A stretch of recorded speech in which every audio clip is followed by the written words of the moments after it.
Hello, and thank you for joining me on my program today. I thank each one of you for tuning in. That always means a lot to me. I have a message today that I want to bring to you, and I've entitled it, Progression of a Downfall. When I was reading in the book of John, chapter 13, I began to see something that I'm not sure I really ever saw before. And I thought I want to share that one with the people as well. John chapter 13, we start reading about the 12 disciples, and in particular, Judas Iscariot. Now, Judas was one of the 12. Judas, he had all the brotherly love anyone could want. All the friends around him, the 11 that were with him to make the 12, and he was right beside Jesus. He had the teachings, he saw the miracles, he experienced it all. So what happened to Judas? Where did it go wrong? Beginning in chapter 13, we see Jesus in a foot washing time with his disciples, beginning in verse 1. Now before the feast of the Passover, when Jesus knew that his hour had come, that he should depart from this world to the Father, having loved his own who were in the world, he loved them to the end. Verse 2, and supper being ended, the devil having already put it into the heart of Judas Iscariot, Simon's son, to betray him. Jesus, knowing that the Father had given all things into his hands, and that he had come from God and was going to God, rose from supper and laid aside his garments, took a towel and girded himself.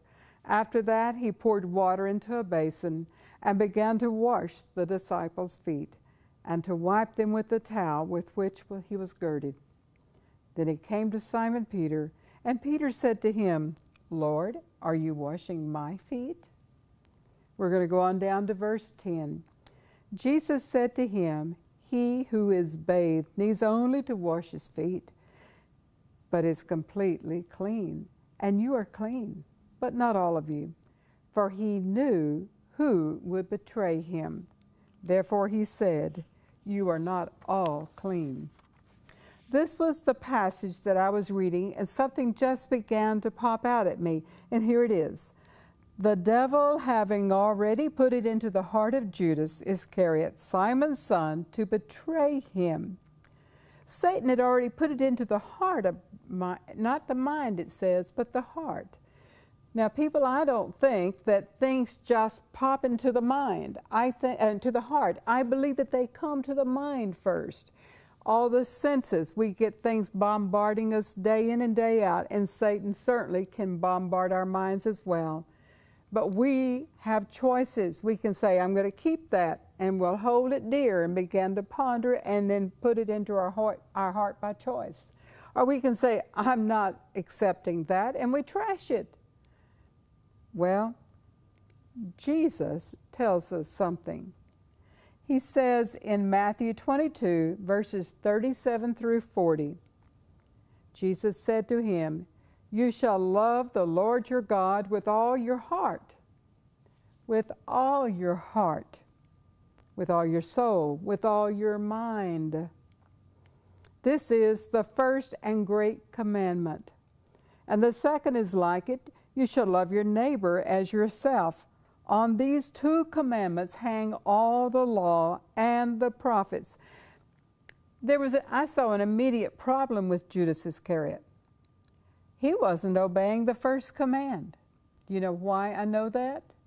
Because it said, you shall love the Lord your God with all your heart.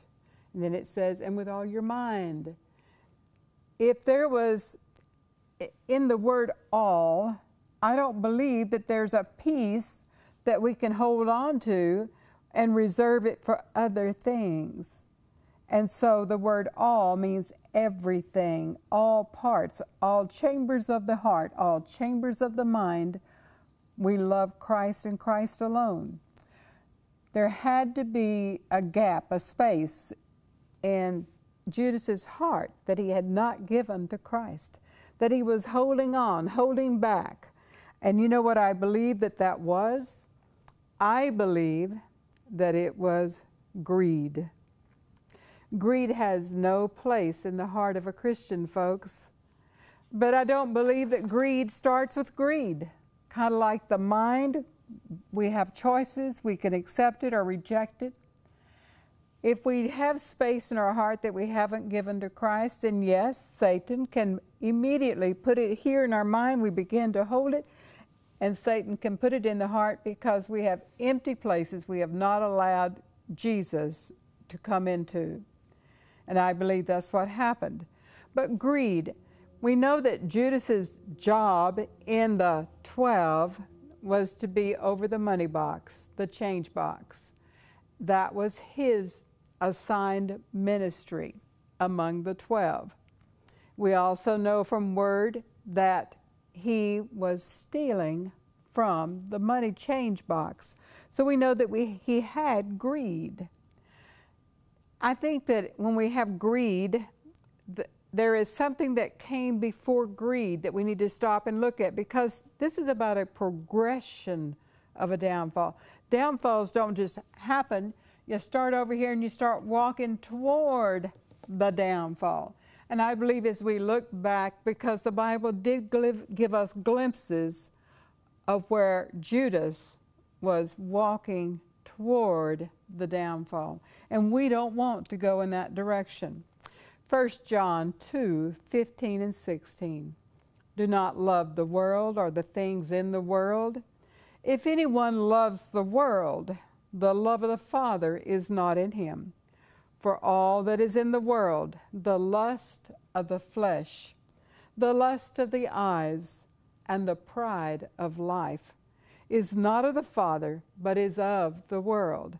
I believe that that's what Satan was first implanting in Judas Iscariot. There was a lust or a pride. There was things that he saw that he wanted, things in the world. So he could just take a little bit of money out of that change box to get what he wanted. He probably said to himself, they're going to never miss it, and they're doing fine. These other 11 disciples, we've never gone hungry. They won't miss it. After all, I am in charge of it. He probably spent it on whatever it was that his eye was beholding versus beholding the Son of God. Judas was not a robot, folks. He always had a choice. From day one, he had a choice.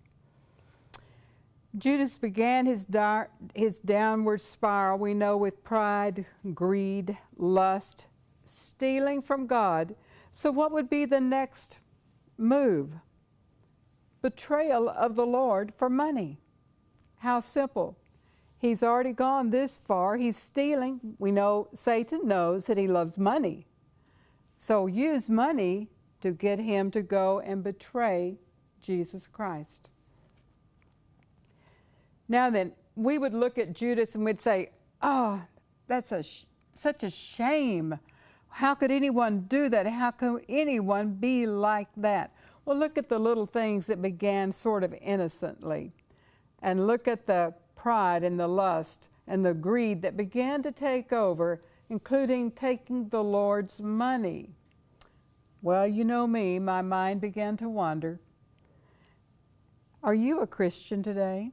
Have you asked Jesus in your heart? And if the answer is yes, then I'm going to ask you point blank, because right here is something I saw in Judas. He was stealing from God. Are you paying tithes into the local storehouses? Are you holding some of God's money? Are you tithing? Well, now, Sister Dee, that's pretty hard. Let's don't go there. But we need to. You see, tithing is 10% that belongs to Jesus. Whatever Judas took, it belonged to Jesus. But he took it. Whatever we receive, 10% belongs to Jesus. We can't put our hands on it. It's not ours. So I just thought I would throw in a teaching moment. I'm certain Judas rationalized everything, just as though we would rationalize today. The church doesn't really need that 10% right now as much as I do. Well, it's not about that. It's about obedience. It's about trustworthy. Can God trust you with his money? Jesus already knew what he was doing. He already knew it. Jesus knows what we're doing too, folks. Let's look at Judas again. In John chapter 13, verse 18, I do not speak concerning all of you, Jesus says. I know whom I have chosen, but that the scripture may be fulfilled. He who eats bread with me has lifted up his heel against me. Now I tell you before it comes, that when it does come to pass, you may believe that I am he. Most assuredly I say to you, he who receives whomever I send receives me, and he who receives me receives him who sent me. When Jesus had said these things, he was troubled in his spirit, and testified and said, Most assuredly I say to you, one of you will betray me. Then the disciples looked at one another, perplexed about what he had spoken. You know, I wonder if Judas didn't sit there at that table and be just like the rest of them. And it says they looked at one another. They looked. I'm thinking I know it's not me. I wonder if it's him. Oh, who? And I have a feeling Judas played that out just like the rest of them. Folks, Judas knew who it was. God knew who it was. Jesus knew who it was. Now John asked Jesus, who is it? And in verse 26, Jesus answered, It is he whom I shall give a piece of bread when I have dipped it. And having dipped the bread, he gave it to Judas Iscariot, the son of Simon. You see, Jesus knew exactly who was betraying him. Now after the piece of bread, Satan entered him. Then Jesus said to him, What you do, do quickly. Verse 30, having received the piece of bread, he then went out immediately, and it was night. Satan entered because Judas had given him plenty of space in his heart. He had not been rejecting the pride of life, the lust, and the greed that can come into our lives. He had not been throwing it aside. He had been allowing it to stay, opening the door for Satan. And it says in verse 30, and it was night. I believe that is more than a spiritual, that it's more than the time of day. I believe it's a spiritual night where there is no light. We need to follow Christ, obey him, trust him today. Thank you for joining me in this message. We hope you've enjoyed Fresh Manna for Today with Evangelist Dee Levens. For more from Dee, read The Long, Long Night, The Story of Destiny, and Echoes from God, a Christian study book for growing deep and strong in the faith. Connect with Dee and purchase her books at dlevens.com.